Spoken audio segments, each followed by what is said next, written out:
అధ్యక్ష, రాష్ట్ర అభివృద్ధికి పునాది శాంతి, భద్రత, చట్టపాలన. వీటికి మా ప్రభుత్వం ఎంతో కృషి చేస్తుంది అధ్యక్ష. మేము మహిళల రక్షణ కోసం ప్రత్యేక చర్యలు తీసుకుంటున్నాం అధ్యక్ష. అధ్యక్ష, మా ప్రభుత్వం అధికారంలోకి వచ్చిన తరువాత శాంతి భద్రతలకు అత్యున్నత ప్రాధాన్యం ఇచ్చాం అధ్యక్ష. సైబర్ నేరాలను తగ్గించడానికి మా ప్రభుత్వం చాలా కృషి చేస్తుంది అధ్యక్ష. శాంతియుత రాష్ట్రం కోసం మా ప్రభుత్వం చాలా కృషి చేస్తుంది అధ్యక్ష. చట్టం అందరికీ సమానం.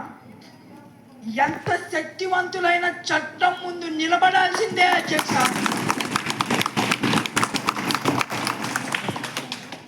శాంతి భద్రతలకు విఘాతం కలిగించే వారిపై కఠిన చర్యలు తీసుకుంటున్నాం అధ్యక్ష. అధ్యక్ష, చివరిగా నేను ఒకటి చెప్పబోతున్నాను అధ్యక్ష. ఈ ప్రభుత్వం ఒకటి స్పష్టంగా చెబుతుంది: శాంతి భద్రతల విషయంలో రాజీ పడే ప్రసక్తే లేదు. ప్రజల ప్రాణాలు మరియు వారి ఆస్తులు కాపాడడమే మా ప్రభుత్వ ముఖ్య బాధ్యత. ధన్యవాదములు అధ్యక్ష.